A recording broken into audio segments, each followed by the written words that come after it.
Okay, the outcome of this class is to understand how to apply Newton's laws of motion to describe the motion of a particle.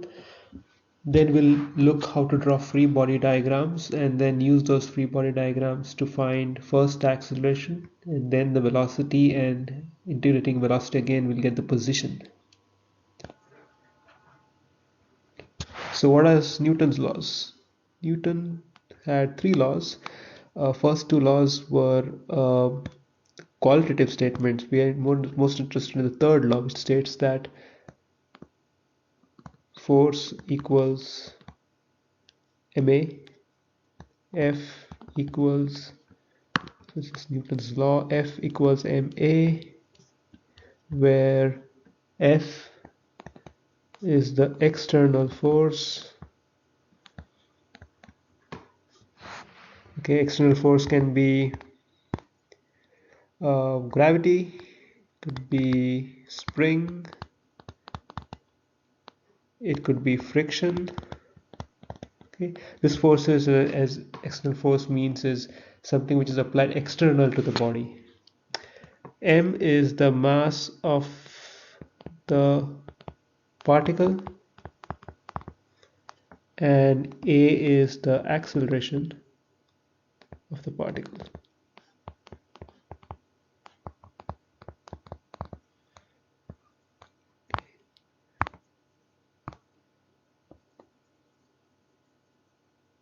Okay. Now let's look at some of the external forces which can act on the body. One is the gravitational force.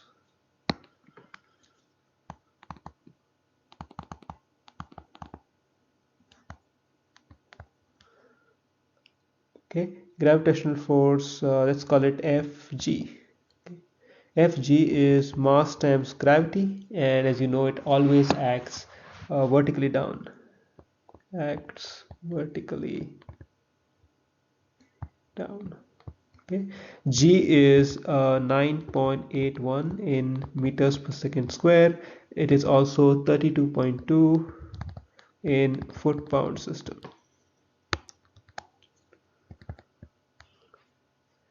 Okay, the second force I want to talk about is the spring force.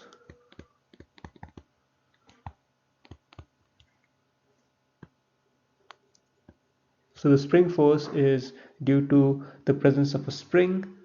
So let's assume this is a spring, and this is the length of the string when it's unstretched or when there's no force acting on the spring.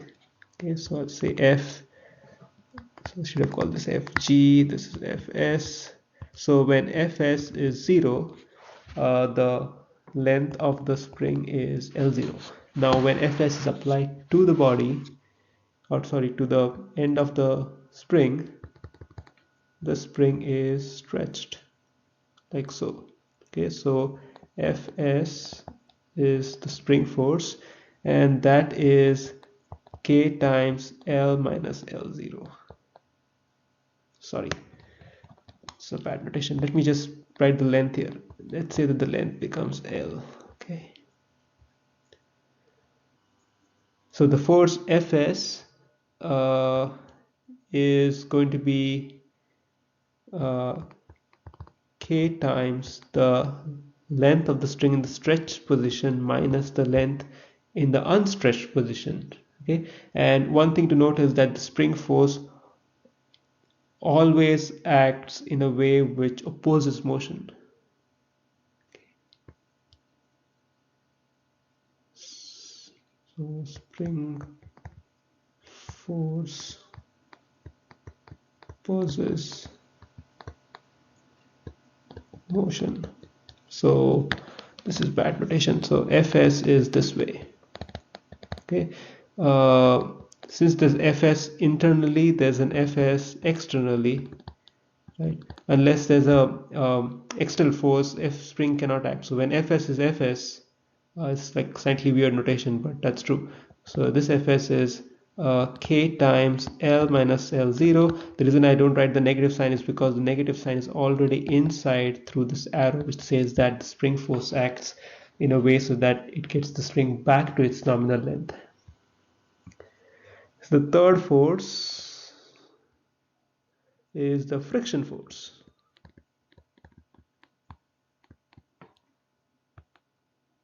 Ff. Okay, and this force acts in a way so that it opposes motion. So it usually occurs when you have a particle or a body moving on a flat plane. So this is a particle on a flat plane. Let's say it's acted by a force. Let's say that it moves with an acceleration of. Well, let's say just say that it's acted upon by force F. Okay, F. So then we draw a free body diagram. I will get to that when we do the problem. So a free body diagram does not have any forces. It does not have any uh, external elements. Like in this case, I removed the ground and I replaced the effect of the ground with a normal force. Okay. F acts to the right as shown, and the friction force is such that it is always opposite to the direction of motion. So F is the friction force. Okay, I forgot to draw mg. So this is mass times gravity. Now this is an empirical rule which is derived from experience, that ff is always mu, which is a constant, times the normal force n. Okay, this is the frictional force, definition for the frictional force. Now what we can do is we can do the equilibrium in the y direction. So sum of the forces in y direction is simply 0 because the mass does not move in the y direction. So that gives me n minus mg equals 0. Also, if the effect of the force is to move the mass to the right, then I can apply Newton's laws in the x direction. So this gives me F minus FF equals MA, right? So if I put FF equals mu n and n equals mg, then I would get F minus mu times mg equals ma. So that is the equation of motion for a block under the effect of external force F and friction force given by coefficient of friction mu. Okay, and this is a free body diagram. Okay, so when you solve problems, what we'll do is we'll always follow this particular recipe. Solving problems related to, I'll call it kinetics. Kinetics is the motion of particles or bodies under the influence of a force. Okay, so first thing, draw a free body diagram.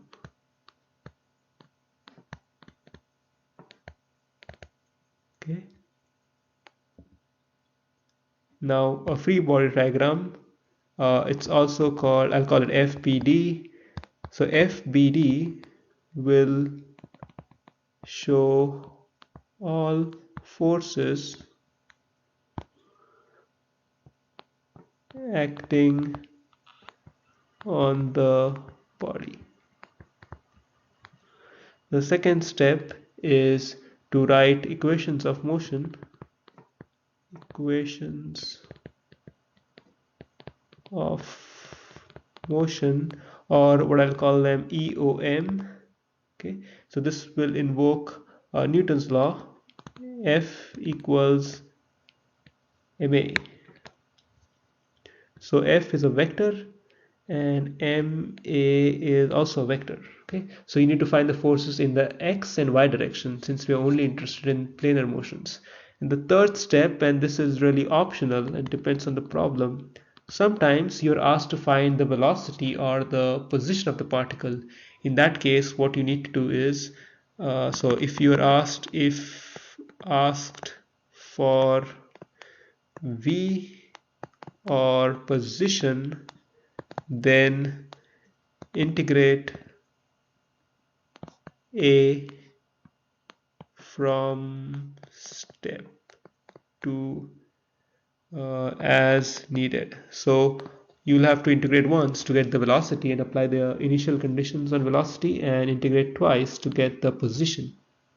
Okay, so let's see how to apply this recipe, which is draw free body diagram, invoke equations of motion, and optionally solve for the kinematics or velocity and position by integrating on some problems. So here is a basic problem: a block which is on a ramp, and the question is, you got to write the equations of motion in the x and y direction for the 10 kg block.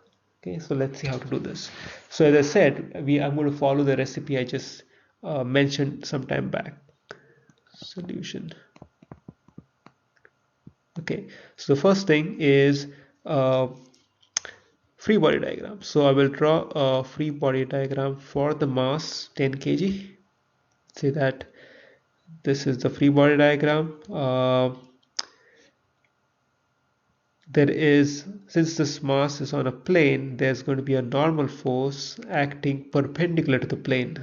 Okay, there is going to be a gravitational force acting downwards. Okay, are there any other uh, forces? Well, there is friction, so friction is, let's call it F, that acts in a way which opposes motion. In this case, I know that the block is going to slide downwards. If you did not know that, you could just assume that it slides one way, and then when you do the math, it will come out with the right sign.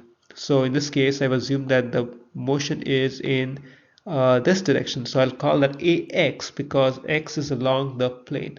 Okay, now what I need to do is, before I can write the equations, I want to be able to resolve these forces in the x and y direction. So if I draw normal, okay, this is along y, this is the vertical, then you can see that this angle here, let's call this theta. Okay, theta is 30 degrees. Then you can see that since this is 90, this is going to be 90 minus theta, and since this thing again, so this angle here is 90 again, right? Because x, this is x, this is y, so that's 90. So then this angle is going to be 90 minus theta, so that's going to be theta. Okay, so if I draw if I extend the normal line here and show this angle between mg and n, this should be theta. Okay, so once I have this, I'm now ready to write the equations of motion. So next step is write equations of motion. This is FBD. Okay, so in the exam I would like you to write FBD, draw the FBD, write the equations of motion, EOM, then write the equation and so on. That just makes it more presentable and it's easier for me to grade. So EOM, let's invoke F equals ma first in the x direction. So I'll write Fx equals max. So this is all forces acting in the x direction. In this case, I know that the only force acting in the x direction is Ff, and it is in a direction which is opposite to ax, so it's going to be negative Ff. Okay, equals max, but Ff is simply mu times the normal force, right? So that is equal to I think I'm doing a mistake. Okay, let's backtrack. Fx, what's the force in f direction is Ff, that's right. There's going to be a force due to mg. Mg actually acts, is not along n, it acts perpendicular. So this mg is going to create a force in the x direction and also in the y direction. So Ff minus mg sine theta. So how does that come? Well, so if you look at this figure, this thing is going to be mg sine theta, because if this is mg and this is 90 degrees, then this is mg sine theta and acts in ax direction. Okay, mg sine theta is max, but ff is minus mu times n minus mg. Okay, my bad, this should be plus mg. Plus mg sine theta is max. Okay, the next equation is fy is may, but the force in the y direction is there's of course n, which is acting in the positive y direction, so it's positive n. There's mg cosine theta, so let me show what mg cosine theta is. So this thing right here is mg cosine theta, so that is the force which is acting in the direction of minus y, so it's mg cosine theta is equal to the acceleration in the y direction. Now this block or particle doesn't have motion in the y direction, so that should simply be equal to 0. So this gives me n equals mg cosine theta. So what I can do is I can sub in n in the first equation to get, so I'll call this 1 and 2, put 2 in 1 to get minus mu mg cosine theta plus mg sine theta equals max.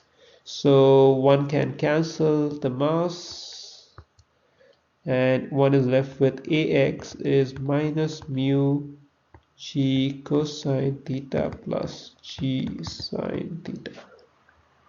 Okay, or what one can do is write ax is g sine theta minus mu cosine theta. So that is the answer, and it also is the equation of motion.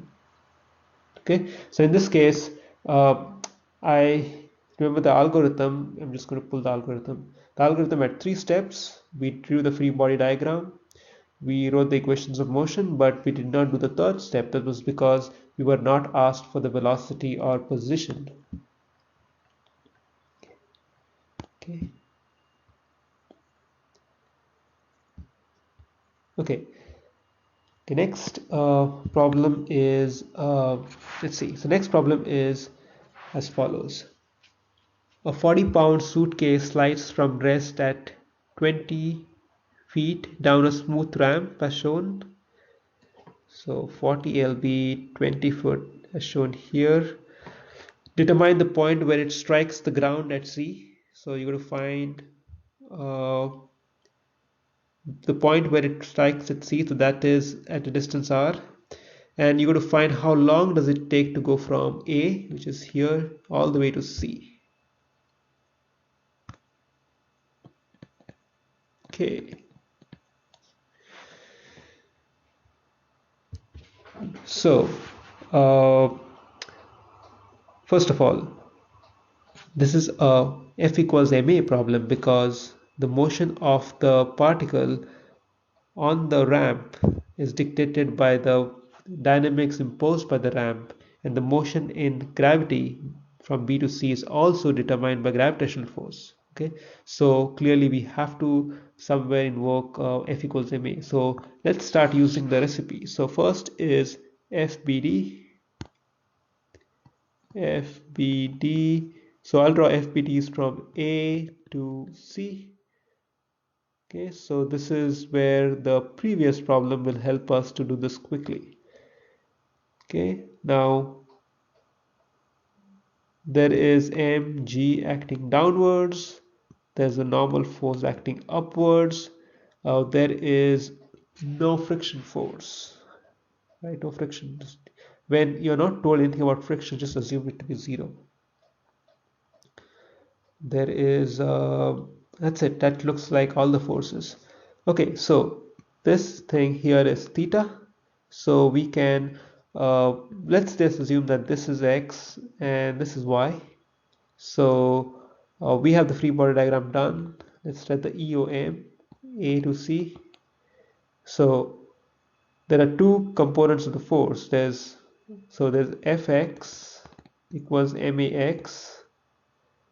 In this case, the net force in the x direction is only due to gravity. It is mg sine of theta equals max. So let me write max as x double dot. Okay, so x double dot is g sine theta. Okay, we don't need to solve for fy, because fy will give us ay is 0, so the particle doesn't move in the y direction. There's no reason to write that equation, so we'll skip that. Okay, we also know that fpd from b to c is simply mg acting down. So for this one, let's assume that x is up to the right, y is upwards, so the EOM is simply going to be Fy equals MAY. So Fy is minus mg is my double dot, so y double dot is minus g. So that's not a surprise at all. So y double dot is minus g. Okay. Okay, so we got the acceleration. Okay, now before we solve this, note that I chose a coordinate frame xy for the first part, and I chose another xy for the second part. Okay, don't get confused. They're two different frames. Okay, you can, as long as you define and use it properly, it should be fine to define the same frame, same notation for both of them. Okay, so we've got the acceleration. We have to find two things. We got to find the time to go from A to B, B to C, and we have to find the distance R. So let's try to find the time from A to B. Okay, if we know the acceleration, then we can find the time based on the fact that we know the distance. We know that it has to cover a distance of 20 meters. Now, g is constant, sine theta is 30, so g sine theta is going to be a constant. So this is motion under constant acceleration in the x direction. So in this case, so what you can do is, so this is the three steps of algorithm: FPT, EOM, and kinematics. So Vx square minus Vex0 square is 2a x minus x0, right? This is the formula for motion under uniform acceleration. So x0 is 0, initial velocity is a 0, starts from rest. So we can find the velocity at B, and the reason I'm doing that will be clear in a bit, because I want to eventually find R later on. So Vx equals square root of 2 times A, but A is just x double dot, so that's 2g sine theta, and x is 20 feet. Okay, so when I put in these values, 2 into 32.2 into sine of 30 degrees times 20, I get velocity in the x to be equal to 25.37 feet per second. Okay, so I got the velocity at B. I also want to get the time from A to B. For that, what I'll do is I would use the formula between velocity and acceleration. So Vx minus Vx0 is A times t, right? So Vx0 is 0, Vx is given to be 25.37, we just got it. A is 2 into, sorry, it's g times sine theta, and the t is the t from A to B is unknown. So if you put g as 32.2 and sine theta as 30 degrees, then TAB comes out to be 1.57 seconds. Okay, so that is uh, velocity and time from A to B. Okay, now let's solve for the kinematics of the free fall motion from B to C. Okay, Okay, so what we'll do is first let us try to get okay, let's see. So we know the velocity in the x direction. So I'm going to draw the motion from B to C. It's going to have a velocity v, and we know that it is 25.37. How did we know this? This is we know from here. So we know the velocity at B. We also know the launch angle. How do we know the launch angle? Well, we know that the ramp is 30 degrees. So this thing angle here is 30 degrees. So the y component is 25.37 cosine, sorry, it should be sine 30. And the x component, this thing here, is 25.37 cosine 30 degrees. Okay, I'm just going to do this so it's clear. Okay. Okay, so we got Vx and Vy. Okay, so let's see. So we want to find what? We want to find the distance r, and we want to find the time.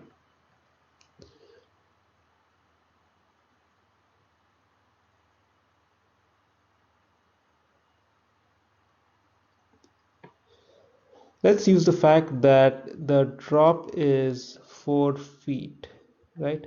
If we know that the height is 4 feet, so can we use that to find the time? So we know that the formula for falling under gravity is y is equal to vy0t minus half gt square. The y distance is 4. Actually, it's minus 4. Y's Vy0 is the initial velocity, which is 25.37 times sine 30, and it turns out that this value is so this is actually negative, so it's minus 12.69. So minus 12.69 t minus g is 32.16.1 t square. So this is a quadratic equation in time. Okay, you can solve it using the discriminant, or you can plug it into a calculator. Turns out that there are two solutions. One of them is negative, which we ignore. The other solution is positive, and is the correct solution. It is positive solution is 0.2413. So that's the time. So this is time BC. So the total time is AB plus TBC, and that is 1.57 plus 0.2413, that is 1.8113 second.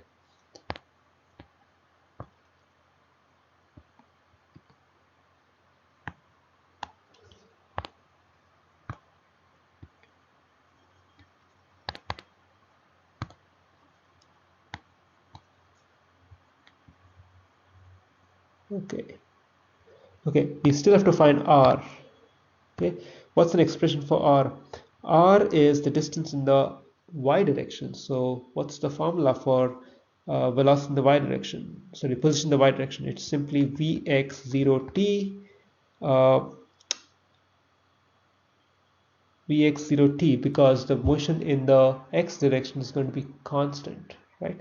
So Vx0 is the initial velocity of launch, that is right here, 25.37 times cosine 30. So that comes out to be 21.97, and the time we just found out, this is the time BC, it is 0.2413. So if you do the math on that, R comes out to be 5.3 meters. So the R is 5.3 meters. So that basically completes the problem. We found the distance R. We've also found the total time. So this is a problem where we had to first invoke the equations of motion to get values for the acceleration, and once we got those, it was straightforward application of the kinematics formulas we learned in chapter I believe chapter 12.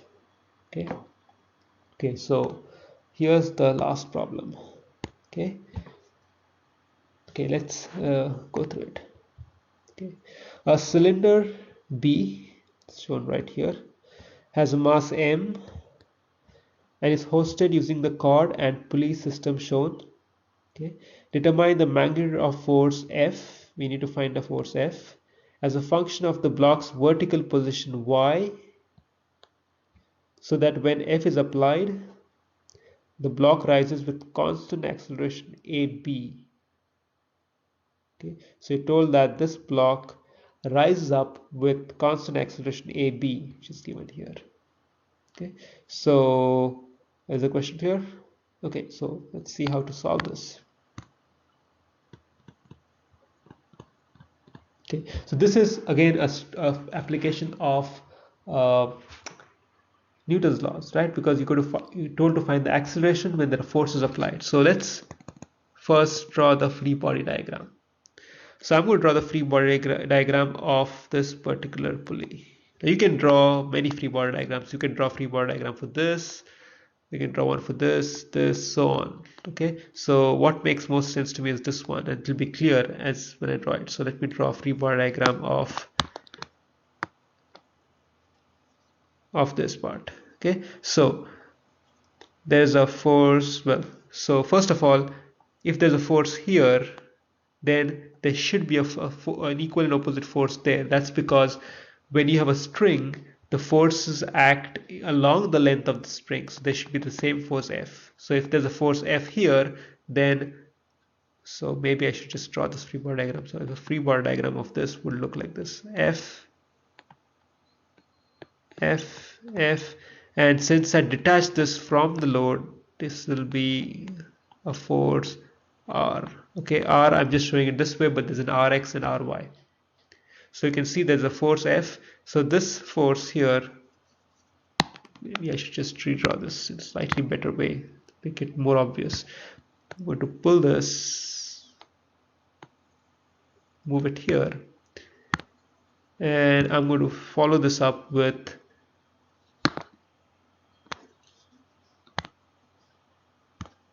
this is right here. Okay, I'm going to follow up this up with this part, which is this one. Okay, so since this is connected to this, I will show that force here. So this is the same. So you can see I cut the string right here, and so the forces acting here is F. The same force should act in the direction exactly opposite for this system to be in equilibrium, right?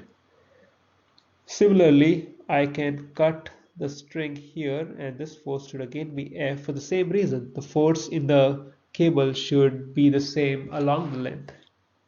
Okay, and since this pulley is connected to the mass over here, I'm going to cut it here. So when I cut it there, this part would have a tension T, and it's acting in this way because uh, there should be a tension holding the mass in place. So there's going to be a T equal and opposite. Now you could have assumed T to be that way, that's fine, and T downwards, but when you do the math, it will come out with the right sign. Okay, so mg, and we're told that this is AB. So this is our free body diagram. Okay, so I just, as I said, drew a bunch of free body diagrams, and it's okay to draw many of them, but we will not use F equals ma on all of them. Okay, let's see what we'll do. So here I have let me look at, since I'm interested in AB, let's try to find what AB is.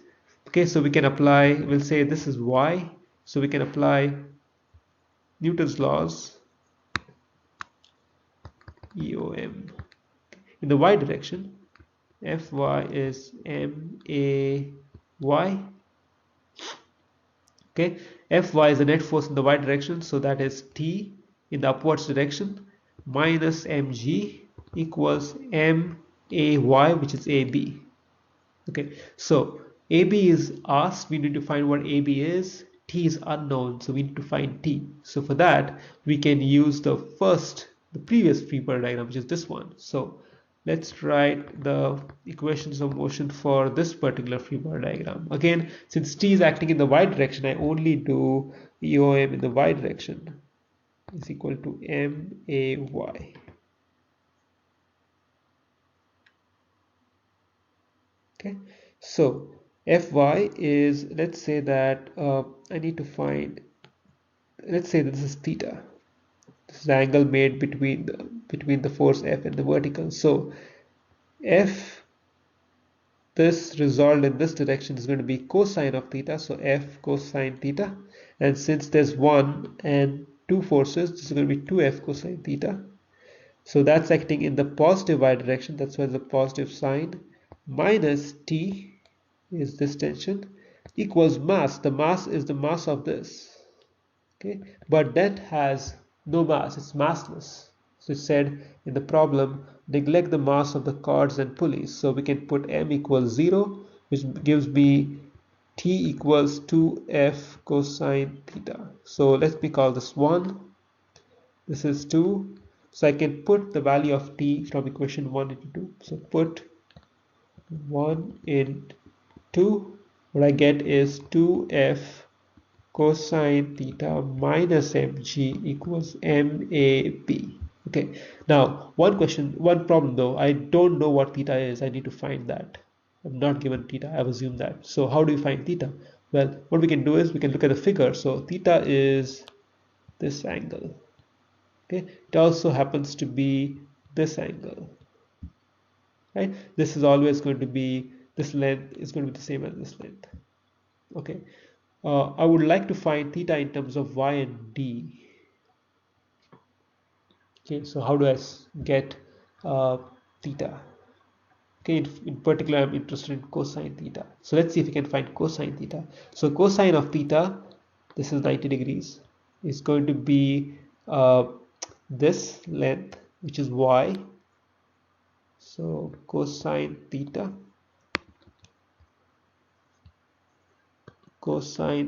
is going to be this length y divided by the hypotenuse, which is this. So this is going to be, let's see, this is y, this is going to be d divided by 2, half of d. So this length here is going to be y square plus d square divided by 4 square root. So this is going to be y square plus d square divided by 4. Okay, so we got cosine theta.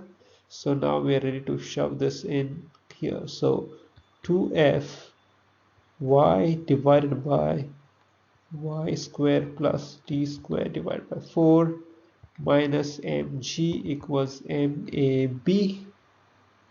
Okay, and are we told to find AB?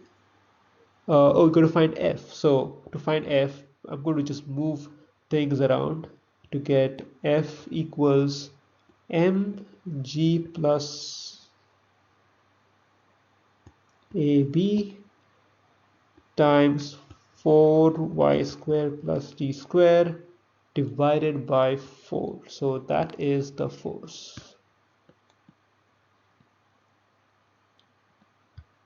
Okay, again, to summarize, we pretty much use the same algorithm I talked about. We first draw the free body diagrams. In this case, there were multiple bodies, so we just drew free body diagrams for multiple bodies till we got the forces on each of them. We wrote the equations of motion for the bodies which were of interest to us, and then we found an expression for the force, and we also had to use some basic relations, some basic trigonometry to find some of the angles. So these are the kind of problems that we'll be doing in this class, and next section is going to talk more about